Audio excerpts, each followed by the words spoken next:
My name is Nara. I'm from Mongolia, and today I come here for join this Divya painting competition with my son. And I'm so happy to people organizing this kind of competition in Vijayawada, and it is going well. And it's also make family and parents very protective time with their children, and it's also like connecting kids to their culture for their culture and their tradition, their religious. And I'm so happy to people like organizing this kind of competition in regular time. And the last time we also participate for this painting competition. And I want to say thank you to these people. ఈ దీపావళి పండుగ రోజు ఇవాళ ఇక్కడ చిన్న చిన్న పిల్లలు వాళ్ళతో గడపడం అనేది నాకు చాలా ఆనందంగా ఉంది. పిల్లల్లో చాలా మనం ఊహించినంత సృజనాత్మకత, క్రియేటివ్ టాలెంట్ చాలా ఎక్కువగా ఉంటుంది. దాన్ని బయటికి తీసుకురావడమే చాలా గొప్ప విషయం అన్నమాట. అసలైన టాలెంట్ ఎక్కడ ఉందంటే పిల్లల్లో ఉన్న టాలెంట్ని కనిపెట్టడంలో ఉంటుంది. దాన్ని బయటికి తీసుకురావడానికి ఒక వేదిక కావాలి. పిల్లలు మన ఇంట్లో మనం చెప్పి ఇదంతా చేద్దామంటే అవ్వదు. పిల్లలు మనం ఇటువంటి ఒక వేదిక మీదకి తీసుకువచ్చి వాళ్ళని స్వేచ్ఛగా కూర్చోబెట్టి మీకున్నటువంటి టాలెంట్ని ఉపయోగించి ప్రదర్శించమని చెప్పినటువంటి ఒక అలవాటును కనుక మనం పిల్లల్లో కలిగించినట్లయితే వాళ్ళలోంచి అద్భుతమైనటువంటి ఆలోచనలు, నిజంగా మనకే ఆశ్చర్యం కలిగించేటంత గొప్ప ఆలోచనలు పిల్లల్లోంచి బయటకు వస్తాయి. ఆ బయటికి తీసుకొచ్చేటువంటి వేదిక కావాలి. ఈ వేదికని ఇక్కడ ఠాగూరు గ్రంథాలయంలో రమాదేవి గారు ఆవిడ చేస్తున్నటువంటి కృషి నిజంగా చాలా గొప్పది. పిల్లలని ఆవిడ ఒక భగవత్ స్వరూపులుగా భావించి వాళ్ళలో ఉన్నటువంటి సృజనాత్మక శక్తిని బయటికి తీసుకురావడానికి ప్రతి ఆదివారం ఏదో ఒక కార్యక్రమం ఇక్కడ నిర్వహిస్తూనే ఉన్నారు. ఆవిడ అనేక రకాల శిక్షణా తరగతులు శిక్షణ ఇప్పించడము, వాళ్ళలో కొత్త ఆలోచనలు కలిగించడానికి, కొత్త విషయాలు తెలియజేయడానికి ఎన్నో కార్యక్రమాలు ఇక్కడ ఆవిడ నిర్వహిస్తూ వస్తున్నారు. ఇదంతా చాలా గొప్ప విషయం. ముఖ్యంగా పండగలు వచ్చినప్పుడు ఆ పండగలలో ఉన్నటువంటి అసలు రహస్యాన్ని, పండగలు మన సంస్కృతికి ప్రతిబింబాలు.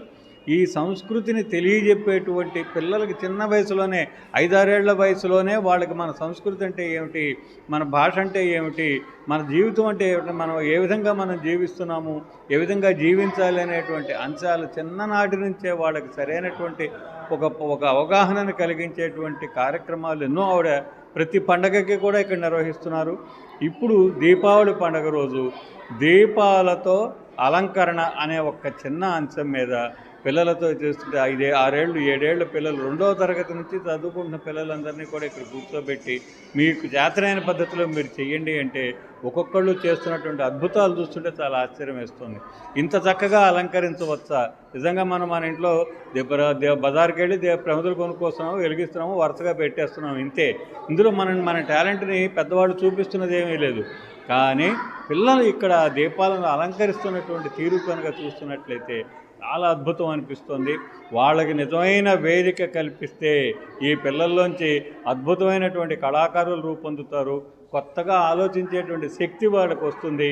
కొత్తదనాన్ని ఆలోచించేటువంటి శక్తి ఎప్పుడైతే వచ్చిందో, క్రియేటివ్ టాలెంట్ ఎప్పుడైతే వచ్చిందో వీళ్ళలోంచి గొప్ప మేధావులు తయారయ్యేటువంటి అవకాశం ఉంటుందన్నమాట. సో పిల్లలను సృజనాత్మకంగా మనం పెంచడం అనేది చాలా అవసరం. తల్లిదండ్రులు ముఖ్యంగా ఇది విషయంలో వాళ్ళకి ప్రోత్సాహం కలిగించాలి. ఇందులో ఫలానా పిల్లలు లేకపోతే ఫలానా వారి పిల్లలు అన్నది కాదు, ప్రతి పిల్లల్లోనూ ఈ టాలెంట్ ఉంటుంది. దాన్ని సరైన పద్ధతిలో మనం వెలికి తెచ్చేటువంటి ఒక వేదికను మనం కల్పించాలి. ఈ వేదికకి నిజంగా ఈ విజయవాడ పుర ప్రముఖులకు నేను చేసే విజ్ఞప్తి ఏమిటంటే, మీ ఇంట్లో ఉన్నటువంటి మీ చిన్న పిల్లలు, మీ పిల్లలు కావచ్చు, మీ మనవాళ్ళు కావచ్చు, మనవరాళ్ళు కావచ్చు, మీ ఇంట్లో ఉన్నటువంటి పిల్లలను ఇక్కడికి తీసుకురండి. ఇక్కడ చక్కటి వేదిక ఉంది. ఈ వేదిక మీద ఎన్నో రకాల శిక్షణా తరగతులు ప్రతి ఆదివారం వృధా చేయకుండా వాళ్ళకి ఎంతో వాళ్ళలో క్రియేటివ్ టాలెంట్ పెంచేటువంటి ఎన్నో కార్యక్రమాలు ఇక్కడ జరుగుతున్నాయి. దీన్ని ఉపయోగించడం ద్వారా మన పిల్లల్ని మేధావులుగా తీర్చిదిద్దడానికి, వాళ్ళలో గొప్ప కళాకారులను తీర్చిదిద్దడానికి మంచి అవకాశం ఉంటుంది. అది తద్వారా వాళ్ళు చదువుల్లో కూడా రాణిస్తారు. ఎప్పుడైతే పిల్లల్లో క్రియేటివ్ టాలెంట్ పెరిగిందో వాళ్ళు ఇంత మునుపు కన్నా చదువుల్లో చాలా మెరుగైనటువంటి ఫలితాలు తీసుకొచ్చేటువంటి అవకాశం కూడా ఉంటుందన్నమాట. ఇవన్నీ నేర్పిస్తూ ఉంటే వాళ్ళకి చదువు రాకుండా పోతుందనే ఆ అపోహ మనం పడనవసరం లేదు.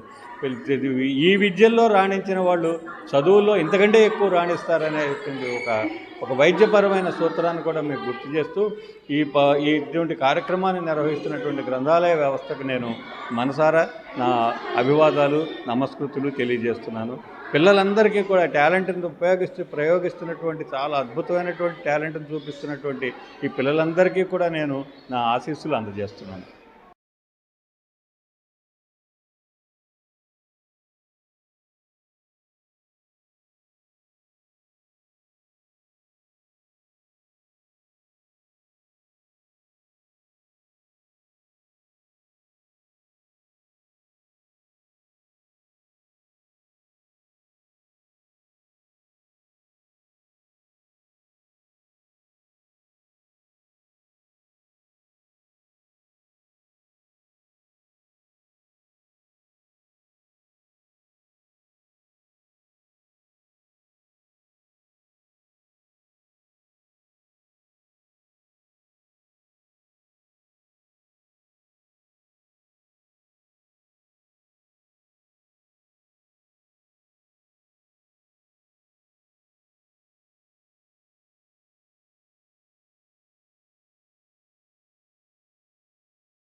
నరకుడని నామకరణం చేసి విద్యా బుద్ధుల్ని నేర్పించాడు జనకుడు. నరకుడు యుక్త వయస్సుకొచ్చాక అతనిని భూదేవి గంగా తీరంలోకి తీసుకెళ్లి దివ్య రథమును అనుగ్రహించి కామరూప దేశమును ప్రాగ్జ్యోతిష నగరాన్ని రాజధానిగా చేసుకుని గర్వంతో తన సేవలతో చెలరేగి ఇంద్ర శ్రీకృష్ణుణ్ణి ప్రార్థించారు.